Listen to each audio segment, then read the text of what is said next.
श्री विद्यागणपतये नमः, श्रीमात्रे नमः, श्री महा सरस्वत्यै नमः, श्री सत्यदेवाय नमः।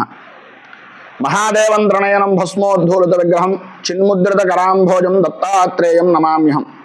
सत्यं नारायणं देवं वंदेहं कामदं प्रभुं लीलया विततं विश्वं येन तस्मै नमो नमः।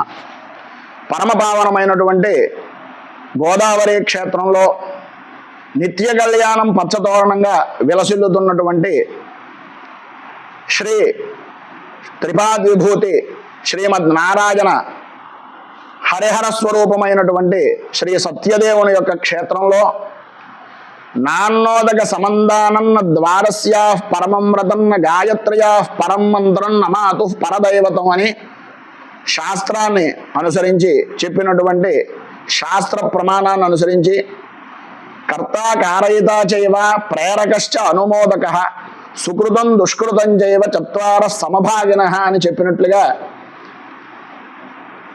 అన్ని దానాల్లోకి గొప్పదైనటువంటిది అన్నదానము అనేటటువంటి మాట చెప్తారు. కానీ దానికి ప్రమాణం ఏమైనా ఉందా అంటే నకారత్రయము అనేటటువంటి వాటిలో మూడింటికి మాత్రమే చెప్పడం జరిగింది. అందులో మొట్టమొదటిది ద్వాదశి వ్రతం, దాన్నే ఏకాదశి వ్రతం అంటారు. ఆ ఏకాదశి వ్రతం అనేటటువంటిది విశేషమైనటువంటి విధంగా మనకి స్కాంద పురాణాంతర్గతంగా కూడా చెప్పడం జరిగింది. సత్యనారాయణ స్వామి వారి యొక్క వ్రతం ఏకాదశి ఎందు కానీ పౌర్ణమి తిథి ఎందు కానీ లేదా ఏదైనా శుభతిథి ఎందు కానీ ఈ వ్రతాన్ని ఆచరించినట్లయితే సర్వకాల సర్వావస్థల యందు సత్యదేవుని యొక్క అనుగ్రహం వలన ఈతి బాధలు తొలగుతాయి అనేటటువంటిది మనకి ప్రమాణంగా చెప్తున్నటువంటి మాట. ఈ ఏకాదశి వ్రతానికే ద్వాదశి వ్రతము అనేటటువంటిది పేరు. ఈ ద్వాదశి వ్రతానికి సంబంధించినంత వరకు ప్రధానమైనటువంటిది పారణం అంటే భోజనం. ఈ ద్వాదశి భోజనం అనేటటువంటి దాని వలన పూర్వకాలంలో అత్యుత్తమైనటువంటి ఏకాదశి వ్రతాన్ని చేసినటువంటి మహత్తరమైనటువంటి మహర్షులు మహారాజులు అనేకులు ఉండగా ఈ యొక్క ఏకాదశి వ్రతం గురించి మాత్రమే ప్రత్యేకంగా దూర్వాసుడి నుంచి వచ్చినటువంటి శాపాన్ని తాను స్వీకరించి దశావతారాలని అవతరించినటువంటి విష్ణు స్వరూపమైనటువంటి క్షేత్రం మన అన్నవరం క్షేత్రం. ఈ క్షేత్రంలో విశేషమైనటువంటి రెండవ పాదమైనటువంటి నాన్నోదక సమందానం మొట్టమొదటి దాంట్లోనే చెప్పారు. ఏంటయ్యా అంటే అన్నదానాన్ని మించినటువంటి దానము, అలాగే దాహం వేస్తోంది అన్నటువంటి వాడికి మంచినీళ్ళు ఇవ్వడం అనేటటువంటిది చాలా ఉత్కృష్టమైనటువంటివి. నాన్నోదక సమందానం, దీన్ని మించినటువంటి దానం లేదు అని చెప్పారు. నా ద్వాదశ్యా పరమం వ్రతం, వ్రతాల్లో ద్వాదశి వ్రతాన్ని మించినటువంటి వ్రతం లేదు అని. నాన్నోదక సమందానం నా ద్వాదశ్యా పరమం వ్రతం నా గాయత్ర్యా పరం మంత్రం, మంత్రాలన్నింటిలోకి ఉత్తమమైనటువంటిది గాయత్రి అని చెప్పేసి, అలాగే తల్లిని మించినటువంటి దైవం లేదు అని చెప్పేసి మనకు శాస్త్రం చెబుతున్నటువంటి మాట. మనకి కర్త కారయిత చైవ అంటే చేసేటటువంటి వ్యక్తి, చేయించేటటువంటి వ్యక్తి, ఆమోదించినటువంటి వ్యక్తి, సహకరించినటువంటి వ్యక్తికి మంచైనా చెడైనా సమానమైనటువంటి భాగాలుగా వస్తాయి అని మనకు శాస్త్రం చెబుతున్నటువంటి మాట. ఇందులో ప్రధానమైనటువంటిది ఏంటయ్యా అంటే మనం తెలుసుకోవలసినటువంటిది మహత్తరమైనటువంటి సత్పురుషుల సాంగత్యం దొరకడం, దాన్ని సద్వినియోగం చేసుకునేటటువంటి విధానంలో ఉండడం అనేటటువంటిది చాలా గొప్పది. మనకి తెలుగులో నానుడిగా ఒక మాట ఉంది, శ్రీరంగం వెళ్ళి కుళ్ళు వైష్ణవుడు కాళ్ళు పట్టుకున్నారని. అన్నవరం లాంటి గొప్ప క్షేత్రం వెళ్ళి ఎవరి కాళ్ళు పట్టుకుంటాము అంటే సత్యదేవుని యొక్క కాళ్ళకు ముందుగా బ్రాహ్మణికి నమస్కారం చేస్తాం. సత్పురుషుడైనటువంటి బ్రాహ్మణుడు ఎవరైనా దర్శనమిస్తారా అంటే అందులో నిజంగా చెప్పుకోవాల్సినటువంటి మహా ఉత్కృష్టమైనటువంటి వ్యక్తి ఎవరయ్యా అంటే మన నాగాభట్ల కామేశ్వర శర్మ గారు. ఎందు గురించి ఈ మాటను చెప్తున్నానంటే ఆయన ధర్మాన్ని ఆచరిస్తూ ఆచరింపజేస్తున్నటువంటి మహాపురుషుడు. ఎందు గురించి అంటే నాబోటి 300 విద్యార్థులకు స్మార్త విద్య నిమిత్తంగా ఉత్కృష్టమైనటువంటి స్మార్త పాఠశాలను నిర్మాణం చేసి శ్రీ సత్యదేవ వేదశాస్త్ర స్మార్త ఆగమ పాఠశాల అనేటటువంటి దాంట్లో నేను కూడా దీంట్లో పరీక్షనిచ్చి ఉత్తీర్ణుడయ్యేటటువంటి అవకాశాన్ని నాకు కల్పించినటువంటి మహానుభావుడు. ఇందులో ఉత్కృష్టమైనటువంటి మాట అని ఎందుకంటున్నానంటే స్మార్తానికంటూ ఒక విద్యా వ్యవస్థ అనేటటువంటిది లేని సమయంలో స్మార్త పాఠశాల పెట్టాలి, స్మార్తులకు కూడా గుర్తింపు ఇవ్వాలి అనేటటువంటి జిజ్ఞాస కలిగినటువంటి మహానుభావుడు ఆయన. అంతేకాకుండా ఏకాదశి వ్రతం ఆచరించి ద్వాదశి భోజనానికి సంబంధించినటువంటి పారణం చెయ్యాలి. ఈ యొక్క క్షేత్రంలో సత్పురుషులు కానీ సద్బ్రాహ్మణులు కానీ ఆయుధాగ్నులు కానీ వస్తే సవ్యమైనటువంటి విధానంలో భోజన వ్యవస్థ లేదు అని ఆయన మదనపడుతూ ఆయన ఇంటికి అతిథి అభ్యాగతులుగా తీసుకుని వెళ్ళి ఎంతో మహానుభావులందరికీ కూడా వారి గృహంలో ఆతిథ్యాన్ని ఇచ్చినటువంటి సత్పురుషులైన ఆ యొక్క ప్రేరణ వలన, ఆ సత్పురుషుల యొక్క సాంగత్యం వలన బ్రాహ్మణులందరికీ కూడా అన్నదానం పెట్టేటటువంటి ఏర్పాటు చేయండి అని పరమాచార్య స్వామి లాంటి మహాపురుషులు, అలాగే ఎంతో విశేషమైనటువంటి క్షేత్ర దర్శనం చేసినటువంటి సద్గురువుల యొక్క ఉపదేశం మాత్రం చేతన ఆయన అందరినీ ఉద్ధరించాలి అనేటటువంటి సదుద్దేశంతో ప్రత్యేకంగా బ్రాహ్మణులకి ప్రత్యేకమైనటువంటి అన్న వసతి అనేటటువంటిది లభ్యం అవ్వాలి అని ఆయుధాగ్నులు వచ్చినటువంటి వారు స్వయం పాకం చేసుకునేటటువంటి అవకాశాన్ని కల్పించాలి అనేటటువంటి ఉద్దేశంతో సత్యదేవుని యొక్క సన్నిధిలోనే, మళ్ళీ ఎక్కడో దూరంగా పెడితే ఆ సత్యదేవుని యొక్క ఆశీస్సులు వీళ్ళు అందుకోవడానికి కొంచెం ఆలస్యం అవుతుందేమో అనే ఉద్దేశంతో ఆ మెట్ల మార్గం ఎక్కడైతే ఉందో ఆ ప్రదేశంలోనే ఎంత ధర అయినా సరే, ఎందు గురించి అంటే బ్రాహ్మణుడు వచ్చాడో అడిగాడు అంటే కనుక దానికి రెక్కలు, భూమికి రెక్కలు వచ్చేసేటటువంటి పరిస్థితుల్లో కూడా ఆయన యొక్క స్థలాన్ని, ఇంటిని కూడా తనఖా కింద బ్యాంకుల రూపకంగా ఆయన కొన్ని రకాలుగా ఆయన యొక్క సొంత విషయాలను చెప్పడం అనవసరం అనుకోండి, కానీ చెప్పవలసినటువంటి పరిస్థితి. ఎందు గురించి అంటే అలాగా ఆయన ఆస్తిని కూడా తనఖా పెట్టి ఆ స్థలాలను కొనడం, అక్కడ నిర్మాణాది కార్యక్రమాలు దాతలు అందరూ సహాయ సహకారాలు అందించడం వలన విశేషమైనటువంటి విధానంలో అక్కడ ఒక ఉత్కృష్టమైనటువంటి మహత్తరమైనటువంటి భవన నిర్మాణం జరిగింది. కరోనా లాంటి సమయంలో కూడా ఏదో రకంగా భగవత్ సేవకు అంకితం చెయ్యాలి, బీదలకి అలాగే బీద బ్రాహ్మణులకి సహాయ సహకారాలు అందించాలని స్వయం పాక రూపకంగా కానీ లేదా ఆయన కుదిరినంత వరకు అందరికీ కూడా ఉపకారం చేసినటువంటి మహోత్కృష్టమైనటువంటి వ్యక్తి. ప్రధానంగా ఈ అన్నదానము అనేటటువంటిది ఆయన తీసుకున్నటువంటి ప్రధానమైనటువంటి నిర్ణయం. ఎందు గురించి అంటే గజతురగ సహస్రం గోకులం భూమిదానం కనకరజత పాత్రం మేదినీ సాగరాంతం ఉభయకుల పవిత్రం కోటి కన్యా ప్రదానం నభవతు సమతుల్యం అన్నదాన సమాన అని చెప్పేసి దీంట్లో ఉండేటటువంటి అంతరార్థం పెద్దలందరికీ తెలుసున్నటువంటిదే. గజతురగ సహస్రం అంటే ఏనుగులు కానీ గుర్రాలను కానీ సహస్రాధికమైనటువంటి ఉత్తమమైనటువంటి మేలుజాతికి దానం చేస్తే ఎంత ఫలితం వస్తుందో, అలాగే కోటి కన్యా ప్రదానం, ఒక కోటి ఉన్నతమైనటువంటి కన్యలను దానం చేస్తే ఏ విధమైనటువంటి ఫలితం వస్తుందో.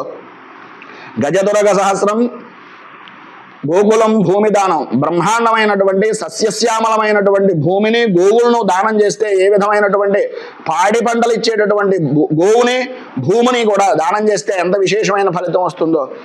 కనక రజిత పాత్రం మేదిని సాగరాంతం, వెండి బంగారపు పళ్ళాలతోటి దాన ధర్మాలు చేసి అలాంటి విశేషమైనటువంటి దానం చేస్తే ఎంత విశేషమైన ఫలితం వస్తుందో. ఉన్నతమైనటువంటి కన్యలను దానం చేస్తే ఏ విధమైనటువంటి ఫలితం వస్తుందో వాటన్నింటినీ కూడా ఒక త్రాసులో పెట్టి ఒకరికి భోజనం పెట్టినటువంటి ఫలితాన్ని ఒక త్రాసులో పెడితే శ్రీకృష్ణుడు ఏ విధంగా అయితే రుక్మిణీదేవి తులసి దళానికి సంతుష్టుడై ఆ కనక వర్షం కురిపించేటటువంటి శమంతకమన నుంచి వచ్చినటువంటి బంగారు బారువులను కూడా లెక్క చేయకుండా తులసి దళం ఏ విధంగా అయితే కృష్ణుడిని సంతృప్తి చేసిందో ఒక అన్నదానం చేసినటువంటిది ఈ విధమైనటువంటి దానాలతో సమానమైనటువంటి ఫలితం కలుగుతుంది అనేటటువంటిది మనకి శాస్త్రం చెప్పినటువంటి మాట. ఎక్కడో దానం చేస్తాం, ఏదో విధంగా దానాలు చేస్తాం, అది సవ్యమైనటువంటి విధానంలో వినియోగం అవుతోందా లేదా అనేటటువంటిది ప్రధానంగా తీసుకోవాలి. ఇక్కడ ఖచ్చితమైనటువంటి విధానంలో సప్రమాణంగా అన్ని విధాలా కూడా శుచిగా శ్రోత్రీయమైనటువంటి విధానంలో బ్రాహ్మణ అన్నదానం అనేటటువంటిది జరుగుతోంది.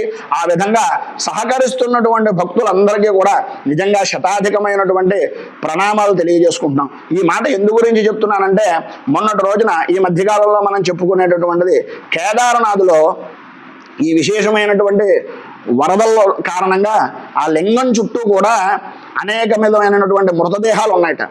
ఆ మృతదేహాలన్నింటినీ కూడా తీసిన తర్వాత దీన్ని ఏ విధంగా శుద్ధి చేయాలి అనేటటువంటి దాని గురించి శాస్త్ర పండితులందరినీ తెలుసుకుంటే అక్కడ చెప్పినటువంటి మాట ఏంటయ్యా అంటే సంతులను అలాగే సద్బ్రాహ్మణులను అంటే త్రికాల సంధ్యావందనం ఆచరించేటటువంటి బ్రాహ్మణోత్తముల్ని గర్భాలయంలోకి తీసుకుని వెళ్ళి అక్కడ వారికి భోజనం పెట్టండి. ఆ భోజనం చేసిన తర్వాత అక్కడ ఉండేటటువంటి ఉచ్ఛిష్టం తీయడం వలన అక్కడ గర్భాలయం శుద్ధి అవుతుంది అని శాస్త్రం చెప్పింది, మనం చెప్తున్నటువంటి మాట కాదు. అలాంటి నేల, అంత ఉత్కృష్టమైనటువంటి నేల ఎక్కడో కేదారనాథి అంటే కేదార కుంభకోణాది సంస్థానం అని చెప్పేసి చెప్తారు. అంటే కేదారం అనేటటువంటిది స్వర్గానికి మార్గాన్ని ప్రారంభంలో చెప్పేటటువంటిది, స్వర్గధామాన్నే శుద్ధి చేసేటటువంటి శక్తి బ్రాహ్మణ భోజనం చేసినటువంటి ఉచ్చిష్టానికి ఉంది అంటే ఎంత గొప్ప విశేషమైనటువంటి ఫలితం ఈ అన్నదాన కార్యక్రమానికి, అన్నదాన సత్రానికి ఉపకారం చేసినటువంటి మహానుభావులు ఎంత గొప్పవారు, వారి తరతరాలు ఏ విధంగా ఉన్నతిని చెందుతాయి అనేటటువంటిది ఈ యొక్క ఉదాహరణ ద్వారా తెలుసుకోగలుగుతారు. ప్రధానంగా ఈ యొక్క అన్నదానం నిమిత్తంగా దాన ధర్మాలు చేసేటటువంటి ప్రతి వారికి కూడా సంవత్సరంలో ప్రారంభమయ్యేటటువంటిది ప్రభవనామ సంవత్సరం. 1987 సంవత్సరం ప్రభవనామ సంవత్సరంలోనే ఈ యొక్క అన్నదానము అనేటటువంటిది ప్రారంభం చేయడం జరిగింది. సంవత్సర ప్రారంభం, అన్నదాన ప్రారంభం అన్నవరంలో జరగడం అనేటటువంటిది ఒక ఉత్కృష్టమైనటువంటి గొప్ప సంకల్పం. సద్బ్రాహ్మణోత్తములు ప్రధానంగా ప్రధాన ఆలయ అర్చకత్వాన్ని చేసినటువంటి మహానుభావులైనటువంటి శ్రీ నాగాభట్ల కామేశ్వర శర్మ గారి యొక్క ఆధ్వర్యంలో ఈ యొక్క అధ్యక్షతన జరుగుతున్నటువంటి అన్నదానానికి ఎవరైతే పరిపూర్తిగా వారి యొక్క శక్త్యానుసారంగా ఈ యొక్క అన్నదానానికి సహకరిస్తారో వారికి ప్రభుత్వం వారు కూడా, అంటే భగవంతుడే మాత్రమే కాదు ప్రభుత్వం కూడా సహకరించాలి అనేటటువంటి ఉద్దేశంతో భగవత్ సంకల్పమేమో దీనికి ప్రత్యేకంగా 80G రూపకంగా మీ యొక్క ట్యాక్స్ బెనిఫిట్ నిమిత్తంగా కూడా దీనికి ఉపయోగించేటట్లుగా ఇది సత్కార్యము అని భగవంతుడు కూడా ఆనందించి దాన్ని ఈ రూపకంగా మీకు ఉపకరించేటటువంటి విధంగా ఈ 80Gని కూడా ఏర్పాటు చేయడం, తద్వారా మీ యొక్క సహాయ సహకారాల ద్వారా మళ్ళీ పునః మా అభిప్రాయం ఏంటయ్యా అంటే కొన్ని అనివార్య కారణాల వలన, ఆర్థికపరమైనటువంటి స్థితిగతుల వలన మళ్ళీ పాఠశాలను కూడా సంబంధించినటువంటిది కొద్దిగా అవాంతరం జరిగింది. మళ్ళీ పునః అందరి యొక్క సహాయ సహకారాలతోటి మళ్ళీ పునః అన్నదాన వైభవం ప్రధానంగా ఆ వచ్చేటటువంటి వడ్డీ నిమిత్తంగా కట్టేటటువంటిది కొంతమంది చేస్తూ ఉంటారు. కానీ వడ్డీ నిమిత్తంగా వచ్చేటటువంటి పరిస్థితి నిజంగా చెప్పుకోవాల్సి వస్తే కూర్చుని తింటే కొండలైనా కరిగిపోతాయి అన్నట్లుగా వడ్డీ వచ్చేటటువంటి పరిస్థితి లేదు. ప్రధానంగా ఉన్నటువంటి ధనాన్నే వినియోగం చేసి భోజనాన్ని ఏర్పాటు చేసేటటువంటి పరిస్థితుల్లోనే ప్రధానమైనటువంటి పరిస్థితుల్లో ఉంది. అలాంటి సంస్థని మీరందరూ కూడా ఏదో రకంగా ఇంటింటికో పుష్పం ఈశ్వరుడు ఒక మాల అన్నట్లుగా మీరు ప్రధానంగా మీ అందరి యొక్క సహాయ సహకారాలు ప్రతి వారికి కూడా కలగాలి అని ప్రధానంగా మన వాళ్ళందరూ చెప్తూ ఉంటారు. బ్రాహ్మణ భోజనానికి సహకరించండి, బ్రాహ్మణుడికి భోజనం పెట్టండి వ్రతం పూర్తయిన తర్వాత అని. మనం నిజంగా పెట్టగలుగుతామా, పెట్టలేమా? క్షోత్రియమైనటువంటి బ్రాహ్మణులు తినగలుగుతారా, తినలేరా? ఒక్కసారి మీరు కూడా ఆలోచించుకోండి.